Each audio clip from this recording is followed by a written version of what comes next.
Zero work done के बाद अब हम पॉजिटिव वर्क डन के लिए देखेंगे। Case number two, if theta lies 90 degree पे तो जीरो वर्क डन है, थीटा लाई करे 0 डिग्री से और 90 डिग्री के बीच में, that is theta is acute. Theta क्या हो? Acute.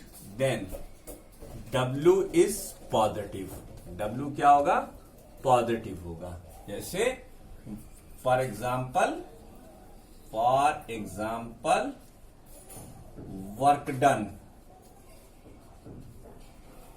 Bye a pulling force, pulling और पुशिंग फोर्स।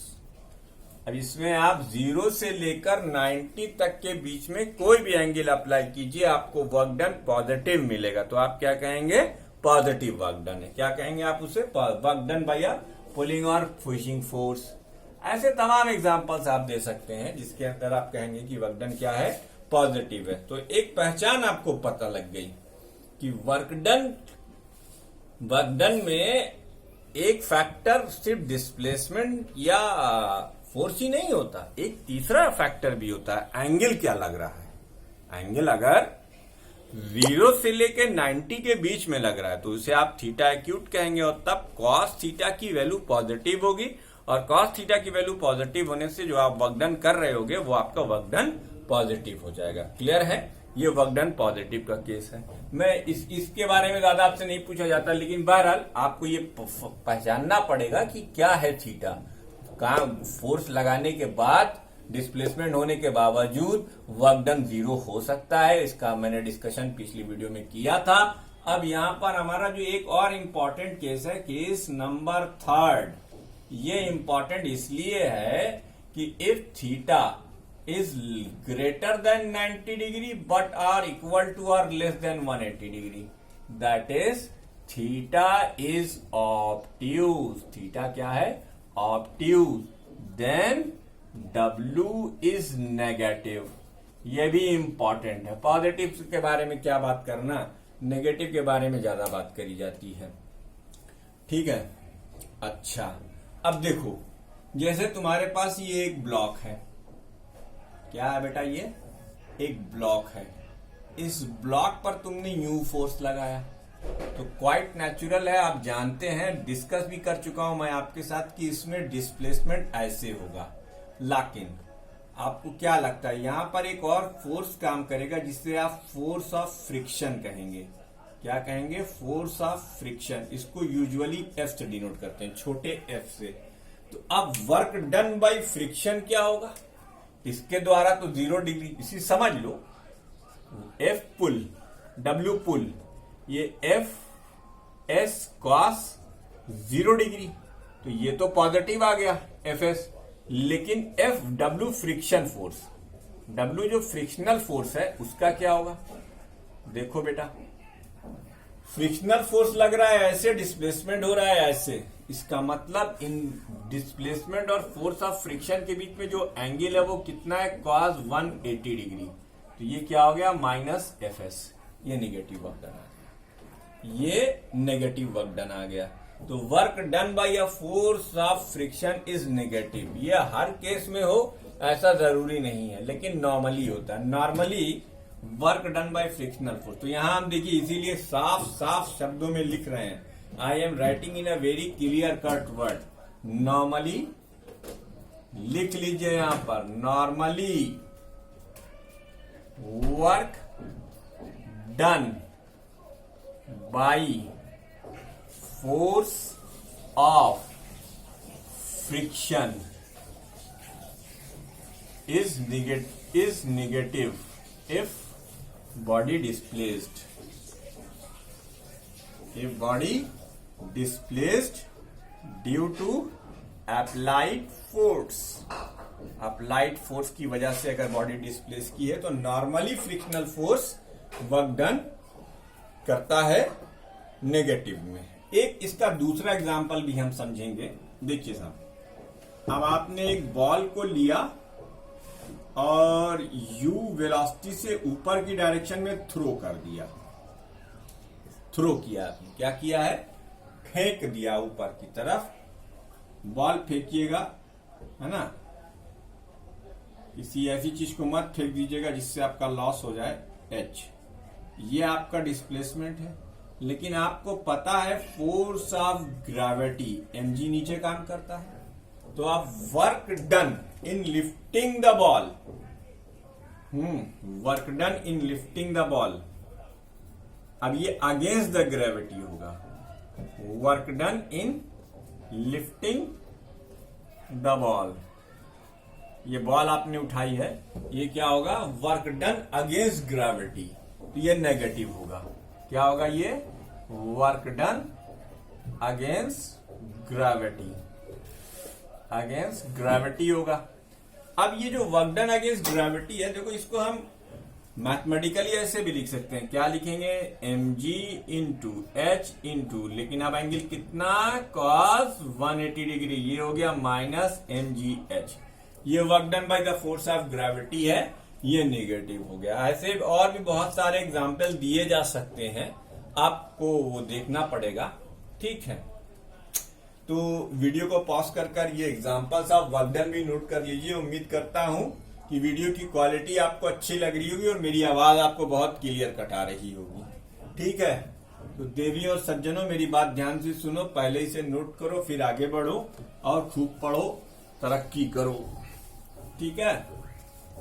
तो ये तो था नेचर ऑफ वर्क डन, जिसमें हमने आपको सिखाया 3 case, W positive, W zero और W negative.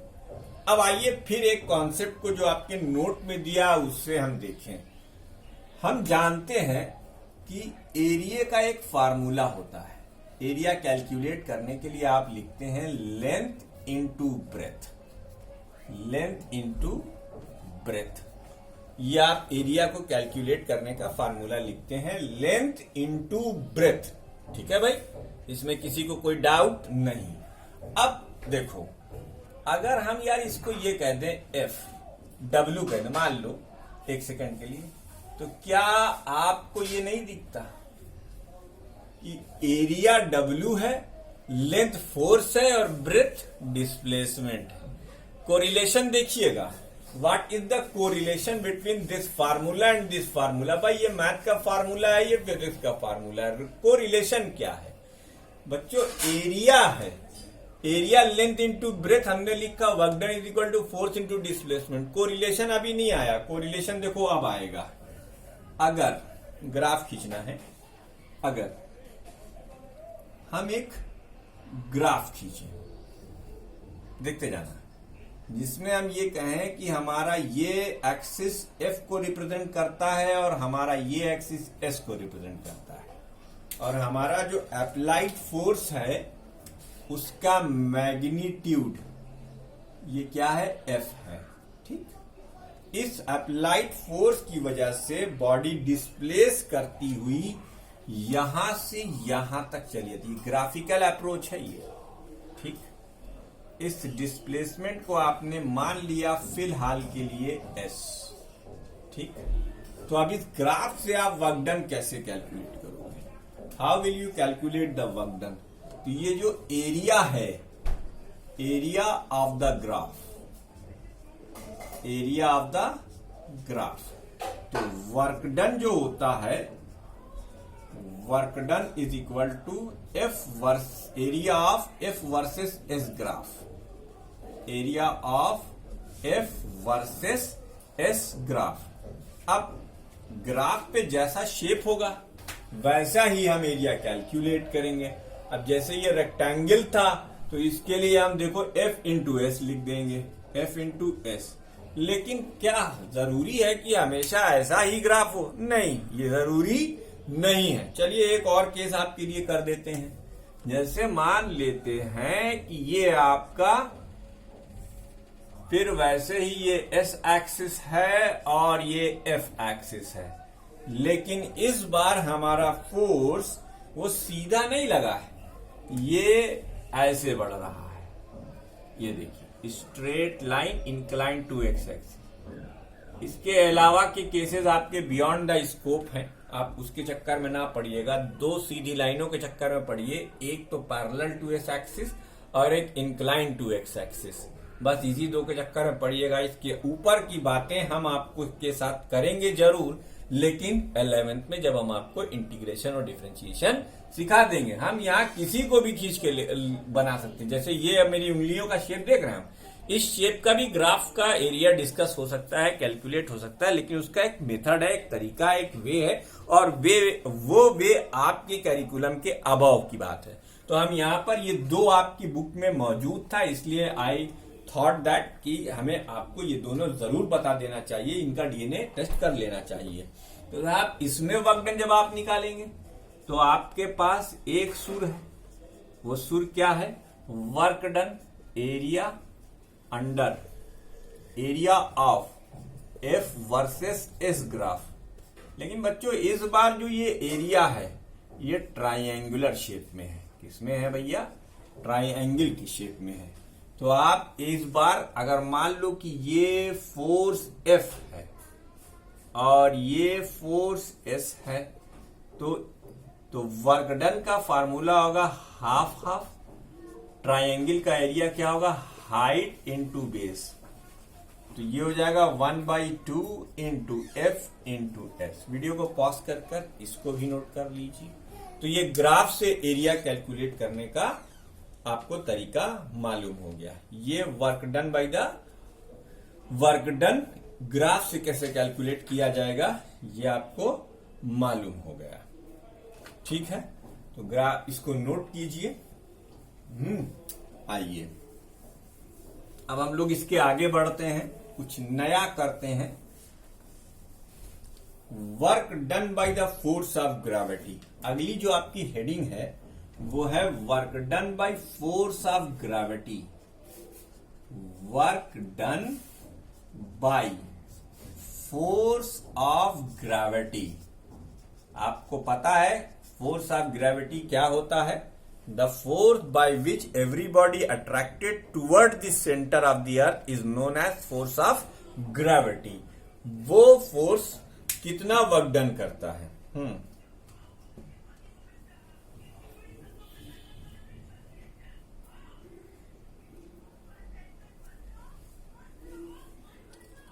Consider an object of mass m. Consider an object of mass m lifted to a height h by any method. By any method. अब ये any method क्या है भाई? By consider an object of mass m lifted to a height h by any method. देखो भाई, इसमें हम असल में तुमको एक चीज बताना चाह रहे थे तुम्हारी किताब के बियॉन्ड जाकर। ठीक, देखो ये एक इंक्लाइंड प्लेन है। ठीक, यहाँ पे एक बक्सा है, इसके ऊपर mg लग रहा है और ये यहाँ आएगा, तो इसका वर्टिकल डिस्प्लेसमेंट h है। ठीक, अब यही हाइट आप कवर कर रहे हो, लेकिन इस प्लेन पर ये भी हाइट h है। ठीक, और यही बक्सा है mg। ठीक है मित्रों, यही हाइट आप कवर कर रहे हो, लेकिन सीढ़ी से चढ़कर। ठीक, सीढ़ी से चढ़कर। ओफ, थक जाता है आदमी सीढ़ी चढ़ने में, है ना? तो जब थक जाओ तो बारमीटा पियो। ठीक, यहां से ये ब्लॉक उठाकर हम ले गए। हम तीनों फिगर में एक बात कॉमन देखिए। कॉमन क्या है? कॉमन बात यह है कि चाहे आप इस वेज से जाओ, चाहे आप इस टेढ़ी मेढ़ी पहाड़ी संकरे रास्ते से जाओ, चाहे आप लैडर से जाओ, आपने हाइट कितनी असेंड करी है? h। तो वर्क डन क्या हो जाएगा? वर्क डन क्या हो जाएगा? इन तीनों केसेस में work done by the force of gravity, work done against the force of gravity. हम अगेंस्ट लेके चलेंगे, against the force of gravity. Force of gravity ये हो जाएगा force of gravity multiplied by vertical displacement. लो भाई, factor clear हो गया। वर्टिकल डिस्प्लेसमेंट की बात की जा रही है। ऐसे गए हम ठेकेदार नहीं, ऐसे गए हम ठेकेदार नहीं, ऐसे आए हम ठेकेदार नहीं। हमने क्या कहा, हमने कहा तुम कितनी हाइट असेंड की हो, एच। कितनी हाइट असेंड की हो, एच। कितनी हाइट असेंड की हो, एच। तो हम सिर्फ क्या कहेंगे, वर्टिकल डिस्प्लेसमेंट। लो भैया, वर्टिकल डिस्प्लेसमेंट और एंगल क्या है, एमजी और एच के बीच का एंगल देखिए क्या है, एमजी और एच के बीच का एंगल क्या है, 180 डिग्री। तो यहां पर आप लिखेंगे cos 180। आपको फार्मूला पता है, कोई आदमी ये ना कहे हमको फार्मूला नहीं मालूम था, mg इंटू एच इंटू -1। तो ये निगेटिव वर्क डन होगा। तो समझाना ये चाह रहा है आपका राइटर कि whatever be the path adopted by you, it doesn't matter, we will only look after what is the initial and final position, that is displacement। Displacement एक यूनिक वैल्यू हो सकती है दो पॉइंट के बीच में। याद रखिए, जैसे आपके घर से आपके स्कूल जाने के 5, 6, 7, 8, 10 रास्ते हो सकते हैं, तो डिस्टेंस ट्रैवल डिफरेंट होगी। लेकिन जब आप बात डिस्प्लेसमेंट की करेंगे तो आप अपने घर से अपने स्कूल के बीच की डिस्टेंस को ही जो स्ट्रेट लाइन डिस्टेंस आएगी उसको ही आप डिस्प्लेसमेंट का नाम देंगे, दूसरी किसी उसको आप डिस्प्लेसमेंट का नाम नहीं दे सकते। याद रखिएगा। तो चाहे ऐसे जाओ, चाहे ऐसे जाओ, चाहे ऐसे जाओ, वर्क डन सेम होगा। क्यों सेम होगा?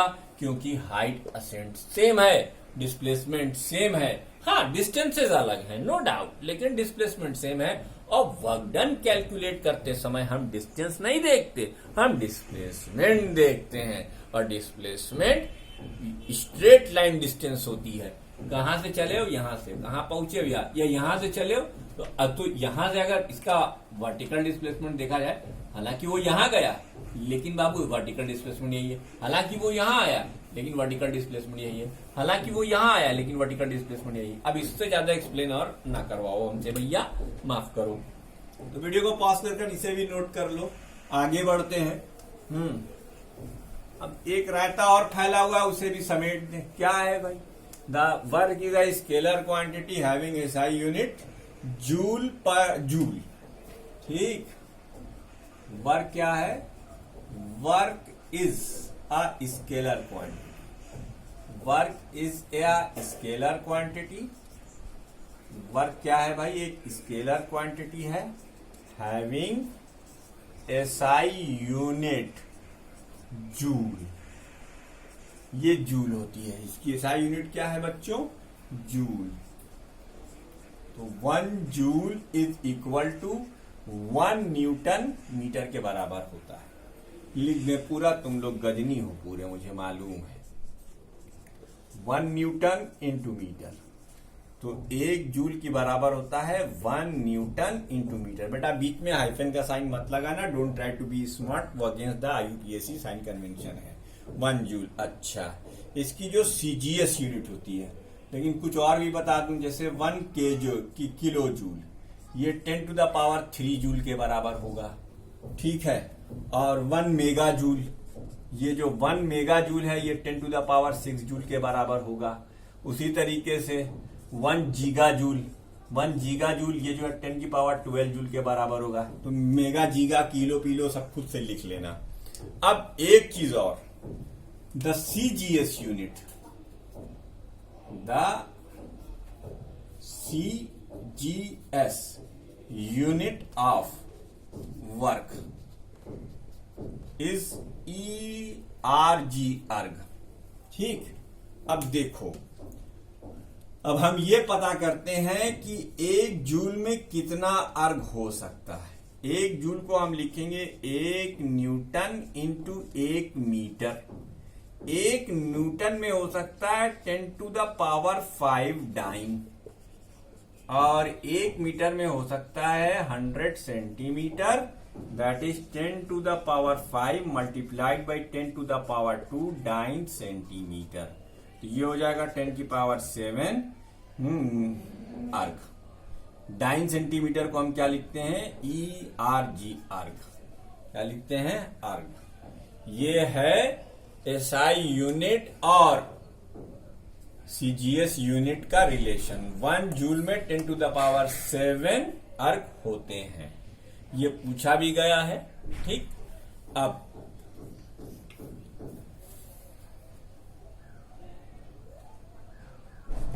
आओ इसके कुछ क्वेश्चन कर लेते हैं। वीडियो को पॉज करके नोट कर लीजिए। इसके एक आध क्वेश्चन इसी उसमें निपटा देते हैं इसी वीडियो में। अगली वीडियो में पावर और एनर्जी के बारे में बात कर लेंगे। जैसे न्यूमेरिकल नंबर 1 है, जरा रहने दो, फिर न्यूमेरिकल की वीडियो जब अलग से ही बनाना है तो फिर अलग से ही बनाएंगे। ये वीडियो यही रोकते हैं।